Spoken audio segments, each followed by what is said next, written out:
Death Watch.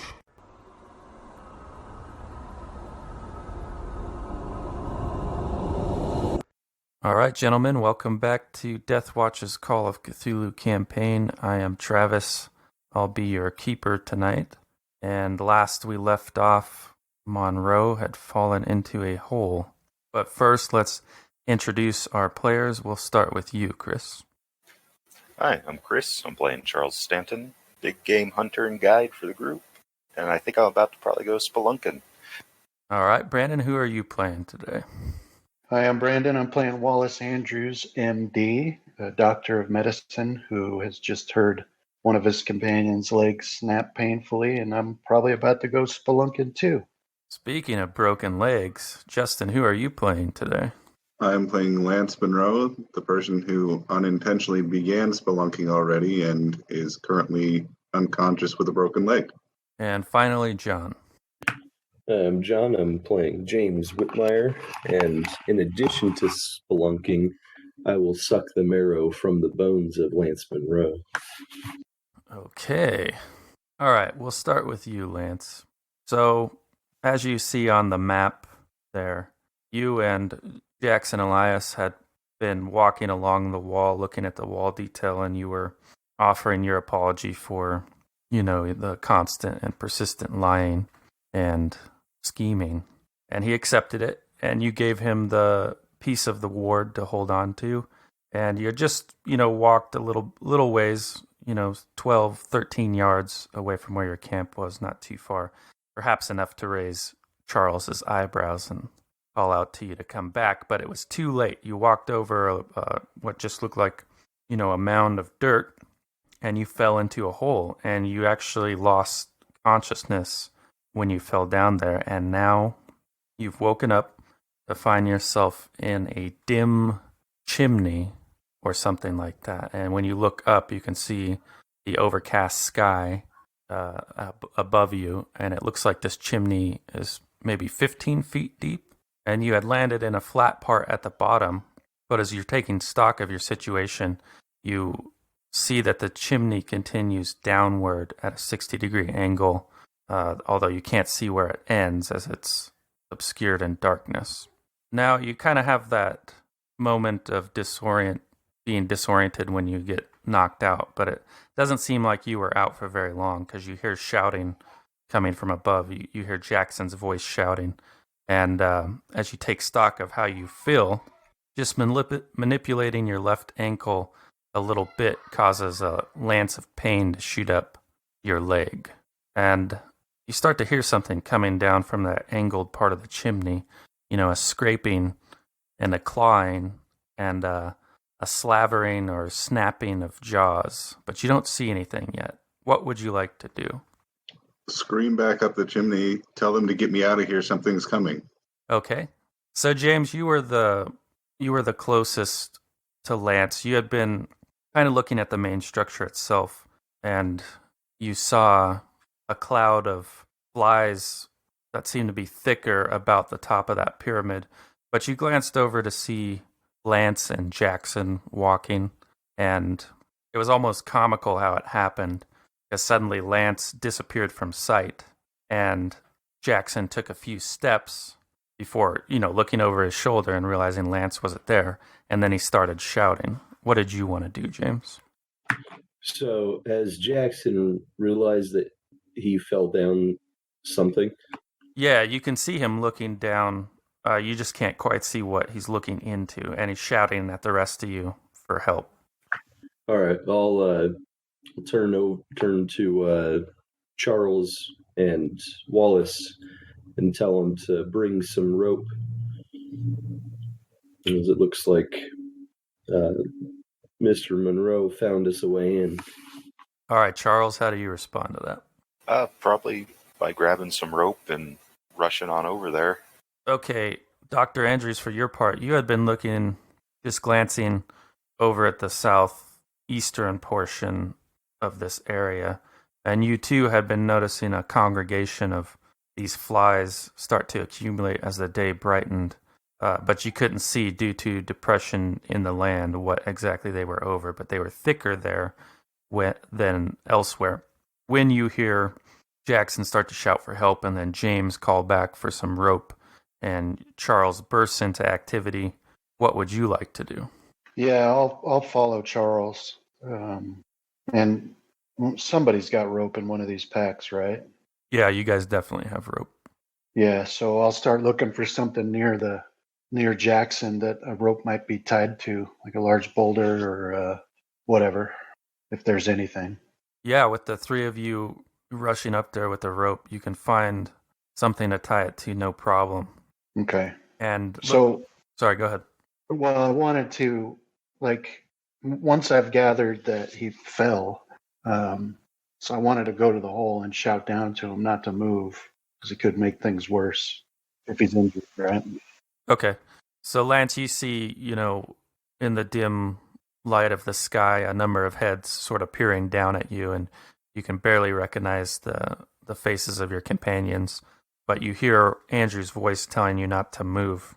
As you glance down that angled part of the chimney, you start to see, a shape forming in the shadows, and your mind's kind of playing tricks with you. It's sort of putting in details that aren't there, but it definitely looks humanoid, and it's clambering up this steep part of the chimney. But go ahead and give me a sanity roll. Okay. All right. So with that success, you only lose 1 point of sanity, and what's happening is your mind's just thinking of the worst possible thing beyond what it likely is that's coming up this chimney.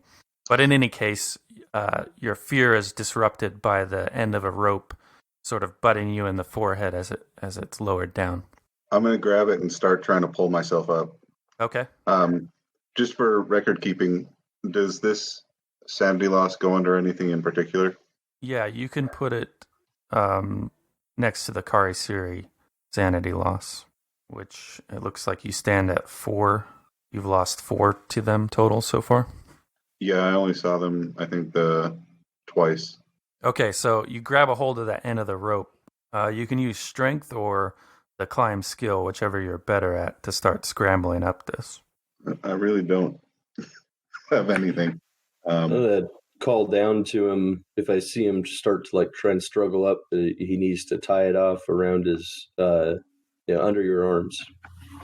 So yeah, I'll try and do that as quick as possible while just telling them, just pull me up, just pull me up, just pull me up. Okay, changing your action there to tie it off, I won't need a skill check. And for the people above, I won't need a skill check either to just start pulling him up once he gets it tied off. And in short order, you guys have him pulled up to the edge of this shaft that he fell down. And he lies there on the edge panting. What do you want to do, James? Suck the marrow from the bone.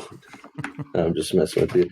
Well, I mean, that's about it. I'm not the doctor, so I'm not going to worry about trying to set it or anything. I figure that Wallace will take care of all that.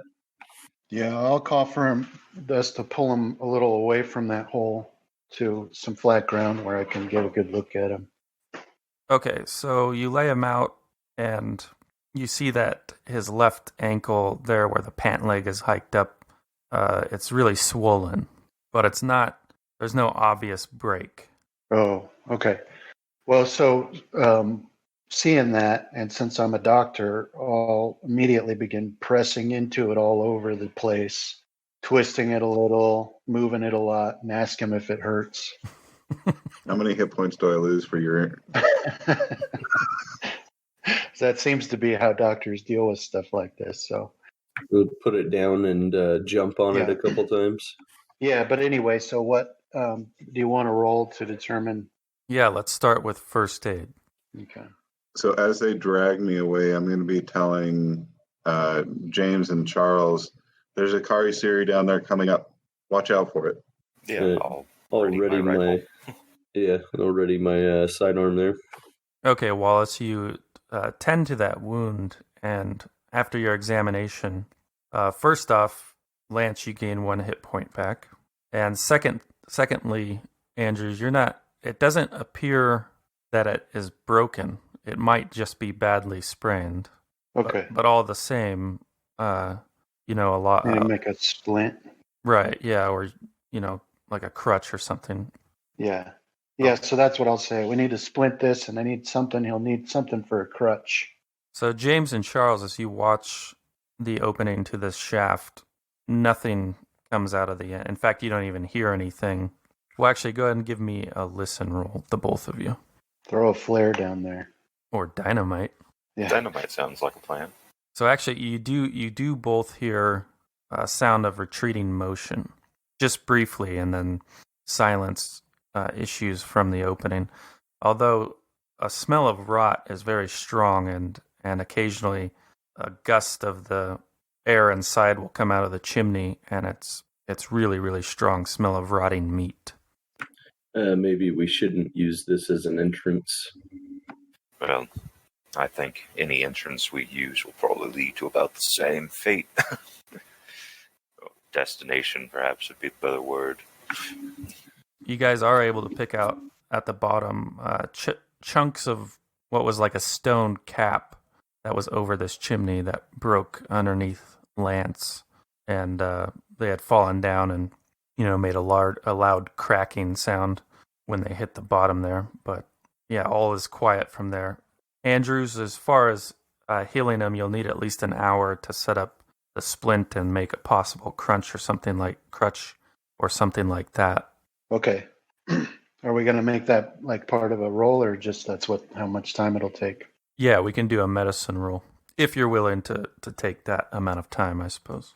Yeah, well, that's what I'll say, and we'll let the party decide. I'll say, gentlemen, it's going to take about an hour for me to get him mobile again. Well, you'd best get to it. Okay. Okay, and what would the rest of you like to do with this time? We'll just, keep an eye out on the path leading up to this area. I got a hard success on my medicine. Nice. I'm thinking I might dynamite the chimney. Like, try to get it down that hole. Okay.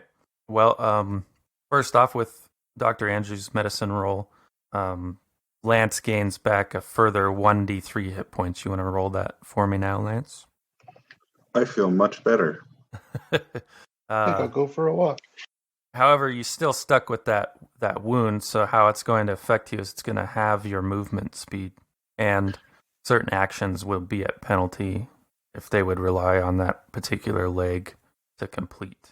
Now, I think I was checking the end of the last session, and I don't think we gave you your Constitution roll for acclimating to the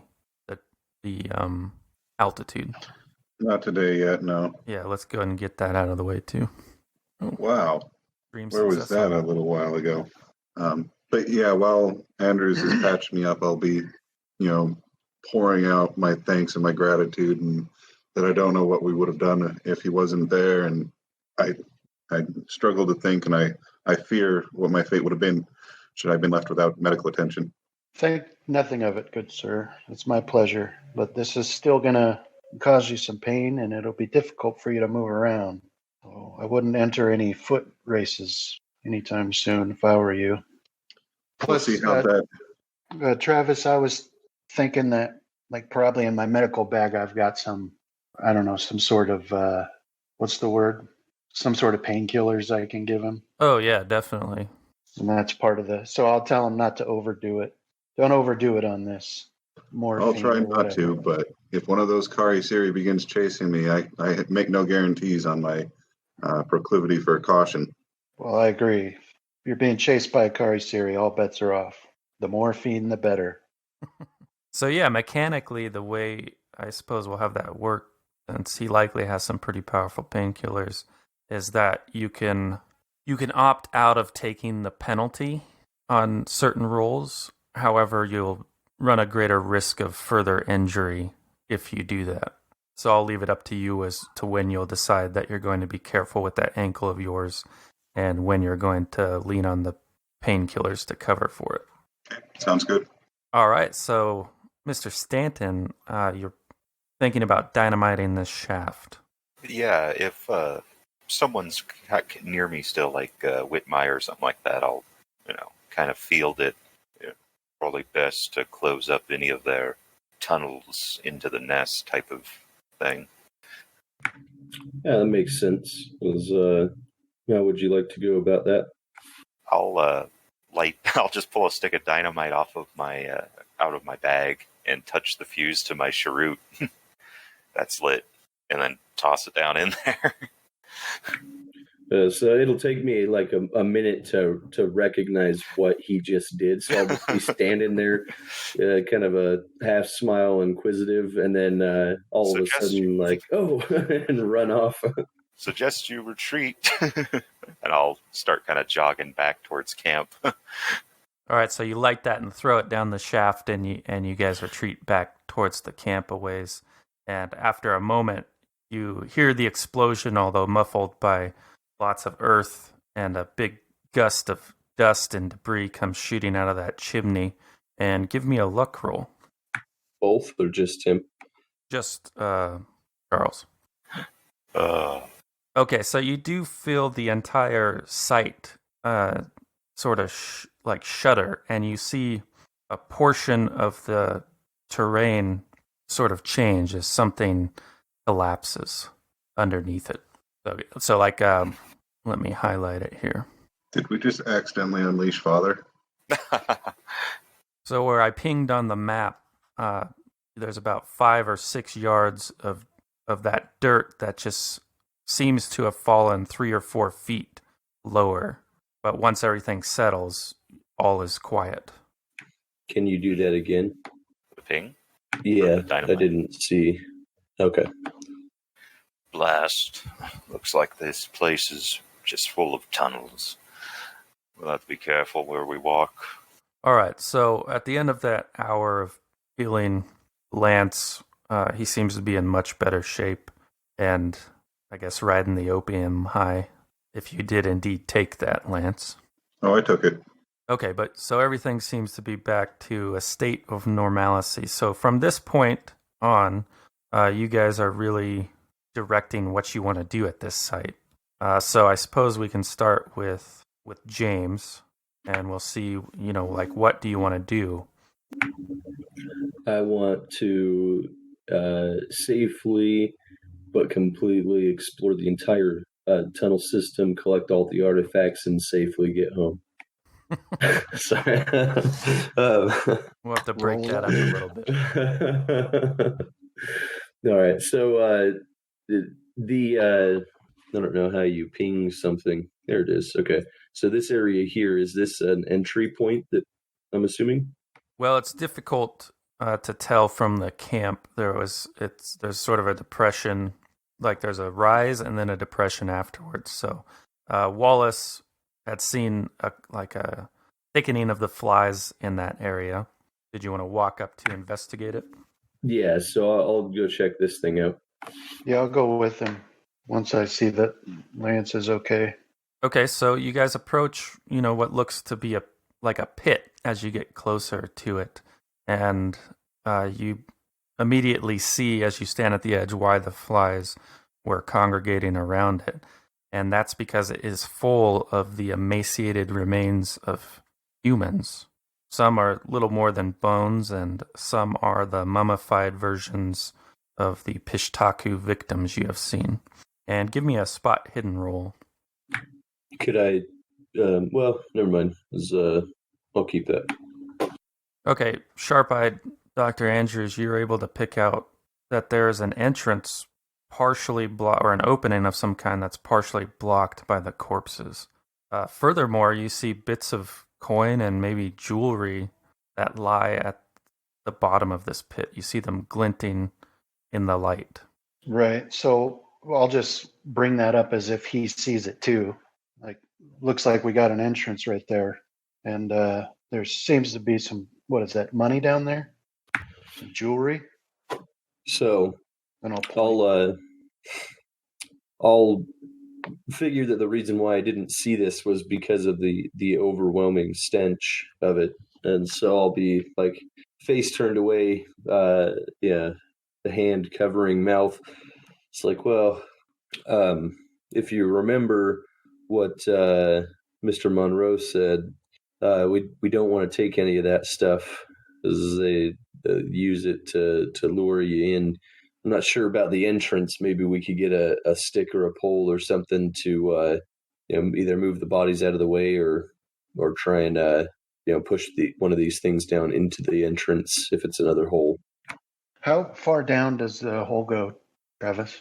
You would say the pit is maybe only 10 feet deep. As far as the opening, it's shrouded in darkness, so you can't see how far that goes into the site. Right. Do we have flares? Yes. So I'll call back to Charles. Mr. Stanton, we have another hole here. Hooray. And I'll start making my way over there, I guess. Okay, yeah, so you see what I've described, and with the two of them pointing out the entrance, you also see that, and the coin and jewelry glinting in the light. So that entrance... we were thinking a third... Sorry, Travis, go ahead. That entrance that you guys see is actually just at your feet as you peer over that edge. So it'd be, if you look like straight down, you see the opening with sort of a screen of these bodies covering it. So we were thinking maybe a flare this time. All right. Well, the flare might not even be safe, depending on the gases these bodies have released. Yeah. Is any of that flammable? Maybe not. Maybe never mind. Forget I said that. But a flare might help us see the entrance a little bit better. Yeah, these, if I'm remembering correctly, from what Monroe had said, those mummified ones aren't actually dead. They're just playing possum. Let's pop back over to Lance for a moment as he is chasing the dragon. You're looking over the site just from the campsite. Why don't you give me an archaeology roll or a hard spot hidden, whichever would be better for you. Yeah, archaeology, definitely. So I'm probably standing up and trying to test out the foot, see exactly where my pain tolerance is, leaning on the crutch and just starting to get used to being a little less mobile.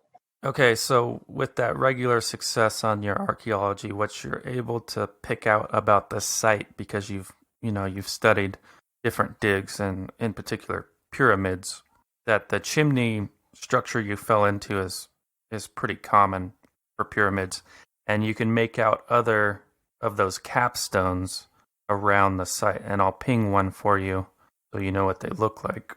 And these are also like partially covered, so to the uneducated eye, they just look like mounds in the dirt. But you can successfully identify them as more of these chimneys that go into the under parts of the pyramid. Okay. Once I start to recognize those, is Charles still near me? Yeah, those guys are only like 15 yards away where they're peering over at this pit. Okay. But this other capstone that you just pinged is only like 2 or 3 meters away from me, right? Right. Right. So I'll kind of call out to everyone and mention wherever you walk, be very careful. From my experience with other dig sites, the chimney that I fell down is not going to be the only one in this area. You should be able to find, it looks like there's one right next to where we are right now, so be very careful where you walk. But if we want to go inside, there are other entrances that we might be able to use. What were they used for, Mr. Monroe? Those chimneys are used just to circulate air into the inner chambers of a pyramid. I'll say that. Okay. Well, at least we know we have another entry point if we don't want to go near these things. And I'll call over to Lance and tell him that we found some of those mummies that you were talking about down here. I don't know if those are the same mummies that Naira had mentioned.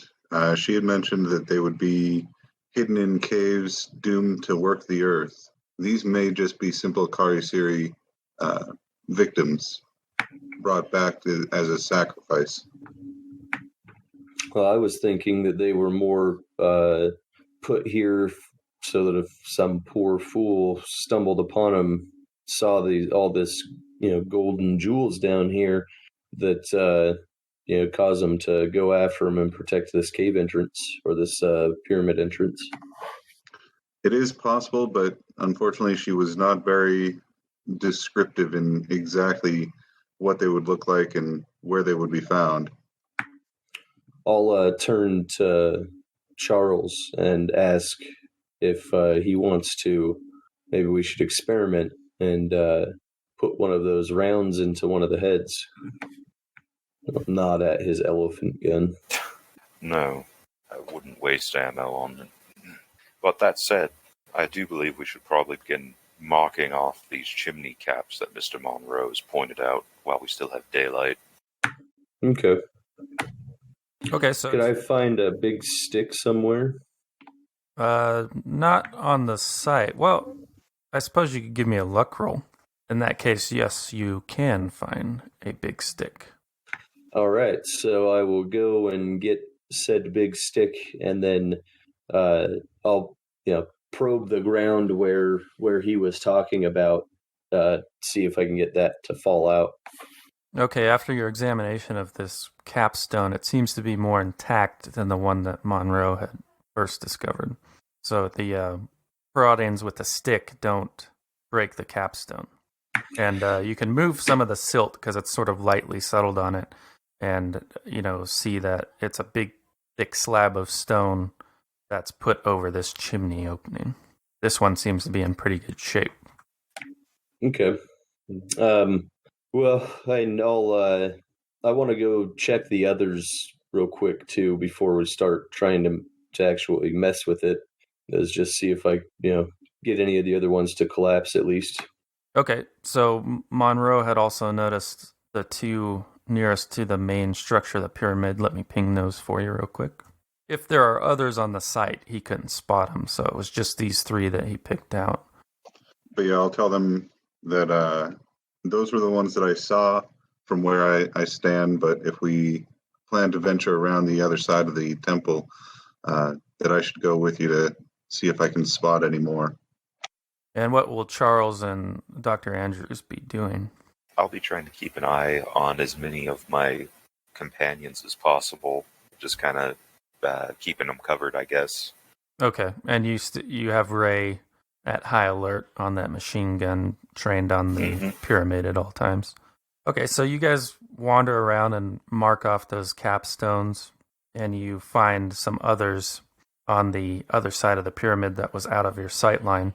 Although, Lance, you guess with your archaeological knowledge that what that stick of dynamite did is it went into these, you presume to be tunnels under here, and it collapsed a portion of those tunnels on the north side of the site, near that northwestern capstone.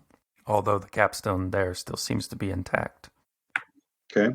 So are all of these connected in your experience, or do they all lead to the same room, or are they just all part of one giant tunnel system that lead to one room? It's hard to tell without knowing more about these types of pyramids. In my experience, pyramids in different parts of the world have different structures inside, but there's a commonality to them that they all need fresh air on the interior, and that's what I believe these are. As for the shape and structure of what's inside the pyramid, I'm afraid I cannot guess. All right. Well, was I able to break any of these free with the probing, Travis? All of the rest of the ones that you can find are in pretty good shape. You think it would take either, some strength and leverage to remove the capstones, or to blast them off after your examination? Or an unlucky archaeologist walking on top of them. Right.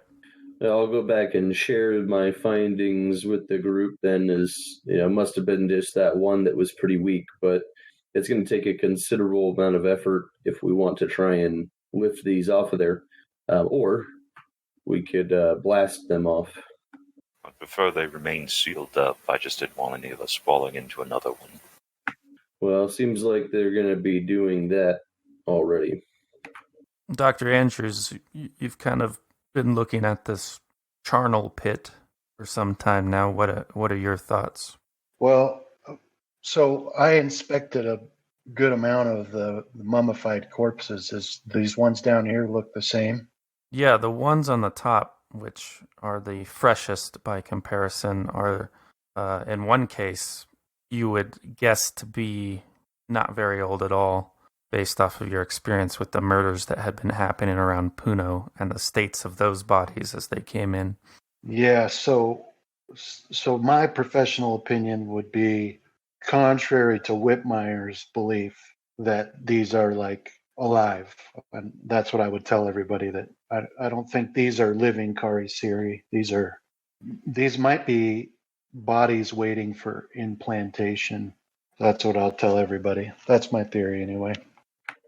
So do we want to use this, I guess, move these out of the way to try and use this entrance then? Well, if we can find a entrance that's not chock full of rotting corpses and swarms of flies, then we should probably try to use that entrance instead. So while James and I are marking the capstones and I'm hobbling around, do I see anything else that looks like it may be some sort of an entrance that's been buried by the silt or anything of that nature? So aside from the capstones, you don't see any entrances like on the pyramid structure itself, and in your circle around it, you've become convinced that you're merely looking at the unburied portion of this pyramid. Do you know where an entrance on these type of pyramids typically are? You would guess if they had one, it was at the base, which is now under who knows how many tons of dirt. And from our vantage top at the top of this pyramid here, do we see what could be another dig site around where, I'm not sure how big this thing is, but down at the bottom of one of the hills that we're on? No, this seems to be the only structure, man-made structure you see in sight on this plateau. So when we had the vantage point where we could see the top of the pyramid, did it look like there was an entrance at the top of the pyramid, or was the Kari Siri that was up there vomiting directly onto just flat ground? Not an entrance. There did seem to be a crack in the structure, not like very wide. It only looked like a line along the top of that pyramid where the Kari Siri went to. Yeah, so I'll offer up that maybe one of the capstones provides us our best chance then of getting in without getting swarmed by flies and corpses. Yeah, it'd be a good start anyway. If it leads to nothing, then we can come back and choose a different one. All right, which of the capstones do you guys favor? Well, let me ask you this before we choose, Mr. Monroe. Where would you figure the main chamber of this pyramid is? Would you figure that it's closer to the heart, like over here? Or do you think that it would be further out over here? Once again, it's hard for me to guess on the structure of a pyramid I've never seen before, but from where I fell, it appeared that once you fall down a certain distance, then it becomes an angled downward slope towards probably some common area. And if we want that slope to be manageable, then we may want to start a little bit farther away from the center of the temple. Okay, so over here would probably be our furthest point then. Mr. Stanton, you're listening to them discuss all this. What are your thoughts on this course of action? Well, my thoughts on this course of action is that I should have never come here. I would prefer to not climb over bodies, and so probably blasting the one capstone off would probably be the way to go about it. Yeah, so that is one of the options. You guys could rig it with some explosives to blow out the top, or you could try the alternative method of removing the capstone. You guys do have ropes and a number of men and a number of beasts of burden, so that might actually be very possible. Yeah, I would prefer to try and tie it up and pull it away rather than blast it, just in case it causes a weakness to the structure that we're about to go into. Agreed. Okay. So, let's see here. Does anybody have mechanical engineering to a high degree? I don't even have it to a degree. Yeah, me neither. That'll be my next character, an engineer. All right. I have mechanical repair, and I have... That's the one I meant, was mechanical repair. Sorry about that. I have it to 25. Yeah, mine's at 10, so that's even better. So it looks like it's me then. Let's see if one of... There you go. Hard success. Oh, you got it? That's the James Whitmire special right there. Put a mark on it. Yeah, so under James' direction, you're It's all raised. He's had to use it for popping safes down into the sewers beneath the bank. Right. Yep. Yeah, you're able to rig up something, and with the mules and a couple people pulling, you drag that capstone off. And there's this rush of air, an intake of air, once it's removed. And then, do you guys think that we should pull off maybe one or two more in case we need an escape route but cannot make it back to this entry point? Doesn't sound like a bad idea, actually. I would like to have as many exit points as possible, although I know that it also creates as many entry points as we have escape routes. Is this like the one Monroe fell down? Is it got another 15-foot drop before it begins to angle? yes, as you peer over the side, it looks very much the same as the one Monroe fell down. Well, is there even a Monroe down there? Oh no. Not yet, but there may be soon. Well, I don't know how well you are at climbing sheer surfaces like this, Mr. Whitmire, but I fear that quick escape out of one of these pits isn't going to be my cup of tea. I wouldn't say quick escape, but an escape would be my choice, at least, as I would like to have more than one option, especially if multiple people need to try and get out at once. As waiting one man at a time doesn't seem like the quickest option. Well, I'm against it. The more holes that these things can pour out of, because we don't even know their numbers right now, the worse it's going to be for us. Looks like you're the, what do you say, Mr. Monroe? In this matter, I'm going to have to defer to Charles. I may have fascinations with these types of buildings, but when it comes to strategic and tactical decisions, I am a bit lacking. All right, let's find a tie-off. Do we want to... How late in the day is it, Travis? It's not late at all. It had only been a little after the morning when Lance fell down, and so you would say it's early or late morning. Okay. So yeah, let's find a tie-off and make sure we have everything we need. Yeah, I just noticed the wall detail on this map, and I regret my decision to actually come in here. I don't like that at all. Are we still getting that weird howling sound from the wind going through those faces? Yeah, it had died down a little bit in the morning, but it seems as though the wind has picked up. So yeah, it's every time the wind passes through the openings in those mouths, it makes a haunting piping sound. So where can we tie off? Is this like a section of wall here, Travis? Sorry, I missed where you pinged. Yes, yeah. Tying off actually won't be any issue as far as you can tell. Okay. And so are these the same type of wall? Yeah. And is that the same as these walls out here, the outside walls? Yes, they're very similar, although you have to imagine dirt piled up to them so that they're more like berms, because you wouldn't act like if you went and walked up to them, you would walk up a slight hill and then you could step over the top of the wall. and then down the other side. You don't actually have to climb over them or anything. The only thing that is still somewhat raised is the outside wall, which is about 5 or 6 feet high. Okay.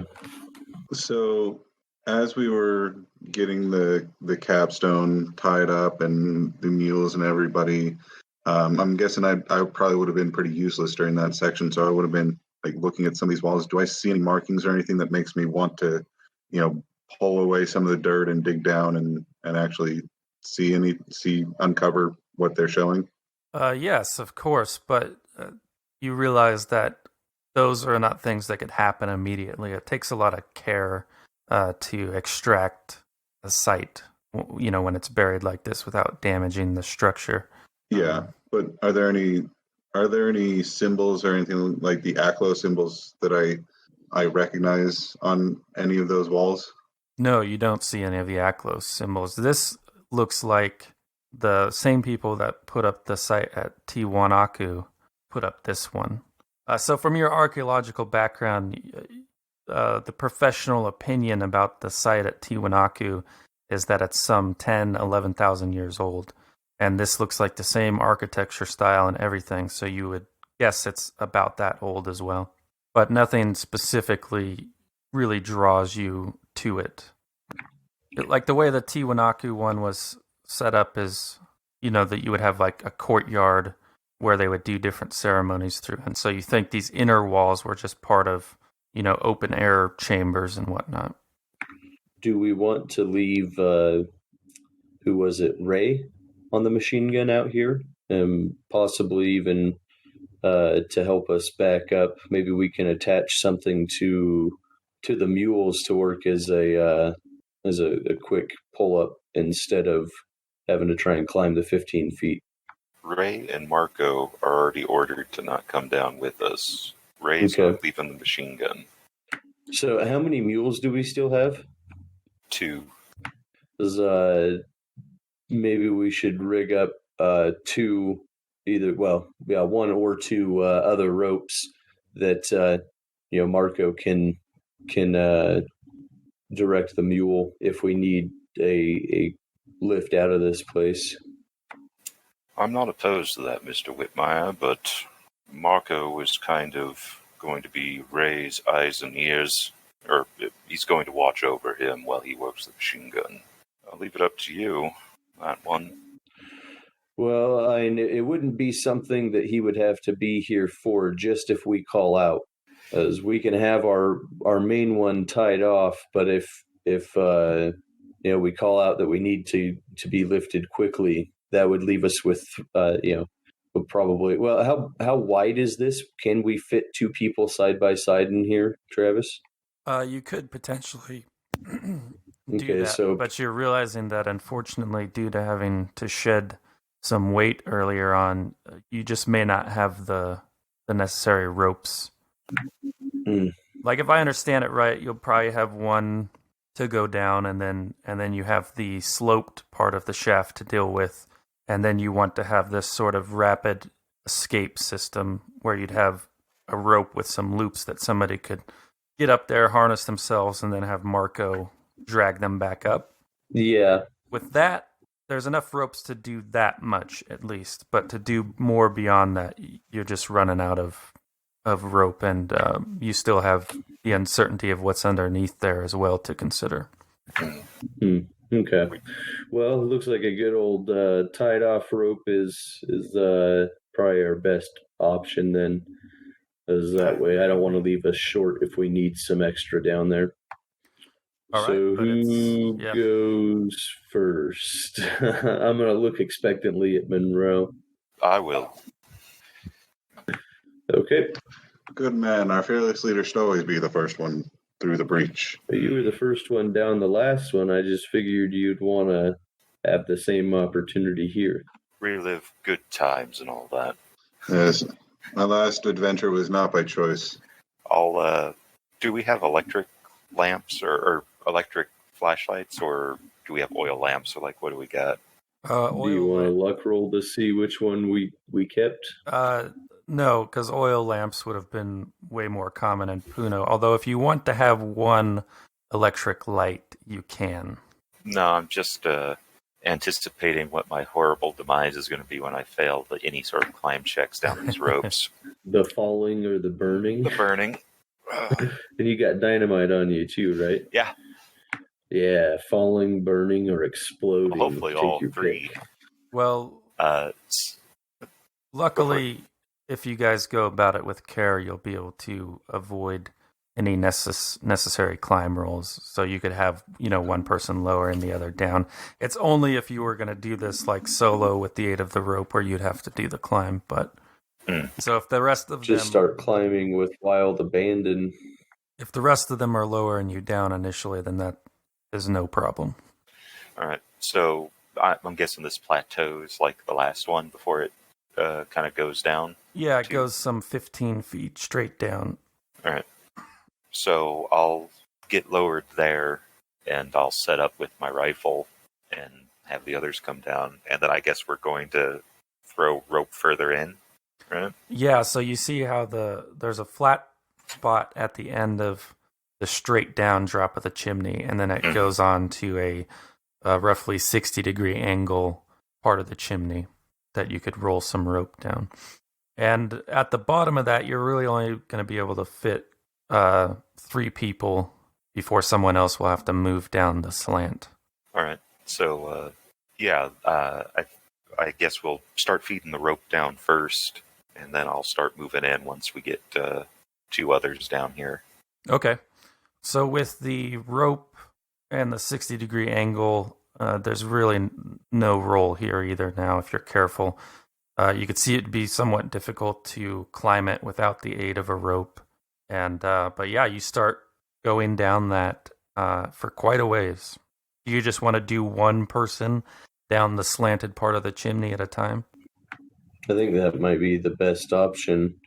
So that way, if somebody slips, he's not going to take the person in front of him with him. I'm fine with that. Because I'll go after Charles, though, down to that flat point. But due to the length of it, I would say maybe we should just have a good stagger to it, because we don't know how far down it's going. That's true. So maybe when you're about halfway, I'll give you a good 15 count. How about that?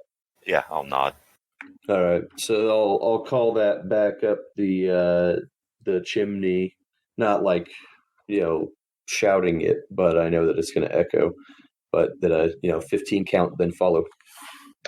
Is Jackson coming with us? Yes. Okay. I'm going to ask that he bring the ward with him as we head down. Okay, he pats a little backpack that he has and indicates he's got it with him. So let's just get the order here. So we're going to go Charles, then James, and who's coming after James? Did you want to send Jackson next? Maybe send Lance and then Andrews and have Jackson take the rear. Okay. Does that work for everyone? That works. Yeah, that works. All right, Charles, you're beginning your descent down the slanted part of the chimney, and it takes some time with care. Go ahead and give me an intelligence roll. Oh, intelligence isn't my forte, but I guess I worked. You got a hard success. I think we're in trouble here. Me and who is that to my left? Wallace? Me and Wallace are underneath eat. So we're screwed. No, you're just off the map here. This is just using the Roll20 lighting system. So, yeah. But still, we're under the word eat. So I think that we're going to be in for a world of pain pretty soon. So, Charles, you figured you have probably descended some 40-ish feet before James gets on the rope and starts coming down too. All by the end of it, before you leave the opening of this chimney, which seems to come out of a wall into a separate tunnel, you figure you've gone 85 feet total. So let me put you where you appear. 1 sec. All right, do you see yourself there? Yeah. Okay, so you've come out into a low tunnel. It's only 4 feet high, but it's rather wide. You would estimate it being 10 feet wide. So you actually kind of have to hunker down a little bit in here. and you can see broken bits of structure lying about, and they're sharp and jagged. And you figure if you were to move in cautiously through here, it could cause you some injury. But what hits you even first, before the details of the tunnel, is the smell of decay in the tunnels. Is a wall of overpowering stench. So I will need a Constitution roll from you. It's all this cigars and tobacco strengthens the lungs. Yeah, so you just ward it off, keep it together. Yeah, I'll kind of hunker there and ready my rifle, keep a listen out, but I won't shout anything back up. I'm gonna kind of try to be quiet. All right, so the rest of you make your way down without incident, although it does smell horrible, so I'll need Constitution rolls from the rest of you. That fits. Nice. You're used to dead bodies. Yeah. Okay, so as most of you go about, either covering your mouth with your hand, your mouth and nose with your hand, or with a piece of cloth, Lance is overcome with the stench, and he starts vomiting his breakfast onto the floor of this tunnel. But you are all down there now. So yeah, you're going to be in this state for roughly the next 10 minutes or so, Justin. You can still move about and do that sort of thing. You just, every now and then, your gag reflex gets you, and you start emptying your stomach some more. Yeah, I'll be commenting from time to time that usually the dead smells that I get are hundreds or thousands of years old. Right. Well, not to rush you, Mr. Monroe, but I feel time's of the essence. Pick a direction. And I think we established I have a pocket watch, Travis. What time is it? Yes, so it's 11:45 right now, a.m. And is this summer or winter? Like, when's the sun setting? So in this part of the world, it's their summer months. Okay. So I'd like to get back up to the surface before dark. Okay, so for the person in the rear there, we'll say it's Andrews. As you look down the southern end of that passage, you actually do see light coming through. All right, so I'll point that out. I see light coming from this direction. Might as well investigate it. Okay. He's over here. Yeah, who's gonna go investigate it? I'll take lead. I'll back up against the wall so they can squeak by me. But I'll have my rifle ready. By the way. Okay, that makes sense. So this isn't the bottom of the charnel pit. This is the bottom of a descending passage. As you look up off to the east, you can see it goes for some distances where you were seeing the daylight, which was where you guys were looking at the charnel pit. This is where even more corpses had been, thrown down this ramp, and they've been piled up here. Oh. And again, with your lantern light, you see the glimmer of coins and wristwatches and jewelry and that sort of stuff. Well, maybe not wristwatches, but those sorts of things. Looks like we found our emergency exit. All right. Well, did you want to? How many hours do you feel we have before dark comes? Oh, what is it? Probably about 7, 6. Okay. So I'll take a look at my pocket watch by Charles's lamp there. And what time is it right now, Travis? 11:50. Okay, so I'll say that probably 3 hours, 3.5 at most, and then we'll need to make our way back out. That should get us just right as it starts to become shadowy outside. Skin of our teeth and all that. Sounds good. And then I'll push myself up against the wall so that he can make his way by.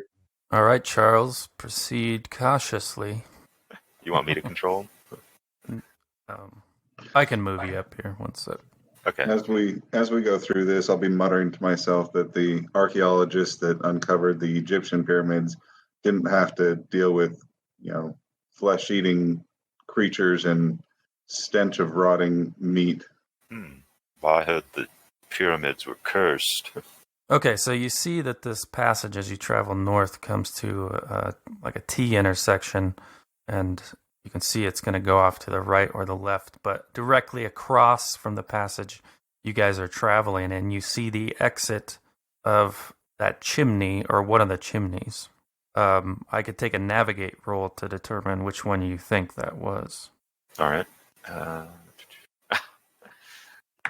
Extreme success. All right, James, your guess is probably this is the one the dynamite came down. Yeah, so I'll say that in low voice. This looks like this is the one that we dynamited earlier. So that collapse should be right around the corner. Yeah, and that's exactly what is revealed when you take just a few steps forward. You see it had fallen off to the right of the opening, and you see a bunch of rubble. So it just kind of dead ends to the left of that T intersection, and you actually see an arm sticking out from amongst all the rubble. And it looks like you got one. It's flexing its hands open and closed. Off to the right, nice shot, Mr. Stanton. you see some hastily made pallets on the ground. I'll walk over to them cautiously. Is there any personal belongings in here other than the pallets? Okay, so yeah, you see those reed mats on the ground. They look like they have been used in recent time, but what is most attracting as your lanterns pick up in the room is that it's piled high with coins, jewelry, artifacts. Just a immense amount of wealth is in this room. And well, I think this is what we came for, right? You know, if the camera was pointed at your face and this were a motion picture, your faces would have a gold-tinted gleam of light reflecting off of them. All right. There is something interesting on the southern wall above the mounds of gold, and it appears to be a wall carving, a bas-relief of some kind, that even though the gold is such a sight to see, this also arrests your attention with a level of artistry unseen for the eras in which this pyramid is supposedly created. You know, while the bas-relief is closer to representative than photorealistic, you get this unnerving sense that the images in them are about to spring into motion. How the artists achieve such an effect is beyond your comprehension, especially when you consider the tools that artists of the pre-Incan empires had to work with. So let me detail what is in these wall carvings, as they seem to paint a picture from left to right of something. So in the first, it shows a humanoid figure with a snake head holding aloft a trapezohedron shape, while men wearing headdresses with many snake heads kneel before him. The second is the sun and what looks like a comet or meteor beneath it, and then a series of rapidly rising waves. The third is the snakehead figure giving the worshippers the trapezohedron, and the fourth is the worshippers around boats on a beach with rising mountains in the backdrop. So this is like 4 sections in this wall carving that seem to paint this story. And it seems to be carved not out of the stone of the walls, but that the walls were set with what looks like obsidian. What do you want to do? So, I guess I'll ask Mr. Monroe what he thinks. What does it mean? So I'm trying to find the spot in my journal where I wrote down about my first vision in the mask. Does this snake head remind me of that first vision, one of the first visions I had of like an ancient priest or whatever standing at the top of a pyramid while something tore its city apart? No, it doesn't remind you of that. You're not Okay. You're not sure. It seems rather than the snake-headed figure being a human wearing a snake-head mask or something, it seems, as you inspect the detail, that the snake-headed figure is actually some sort of reptilian humanoid. Okay. And do an archaeology roll to see if I know of any legends like this.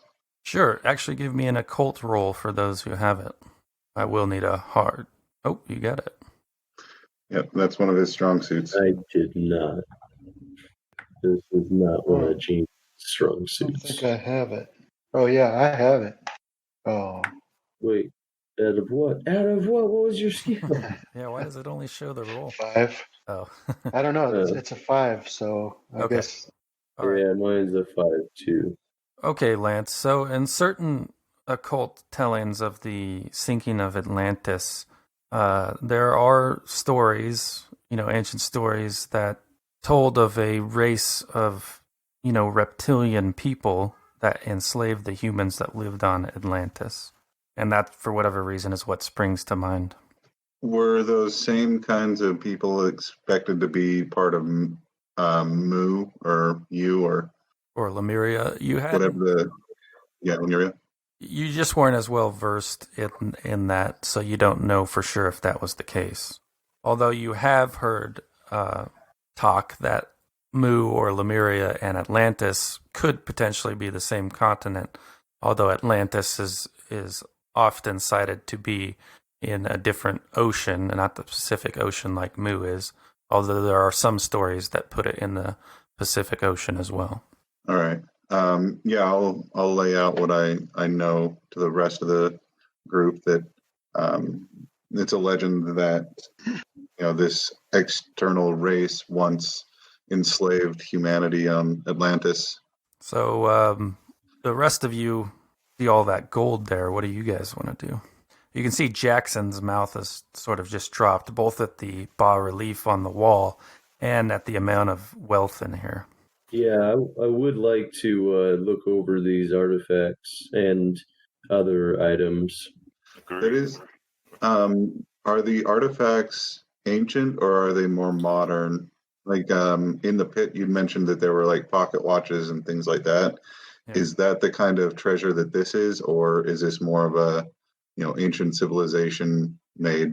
So the wealth in this room, you realize, ranges from, as say James looks at a coin that is a modern day minted, Peruvian coin of silver, all the way to what you're able to pick out as pre-Incan artifacts. So the wealth appears to be, perhaps 10,000 or more years old, all the way to present day wealth. And it's as you guys stand looking at this bas relief and looking at all the gold here that this session will come to a close, and we will have to pick it up next time. All right. Thanks, Travis. Yeah, thanks for game mastering. Sorry, it was this morning, guys. That's all right. We'll see you guys next week. Yeah. Take care, guys. See you next week.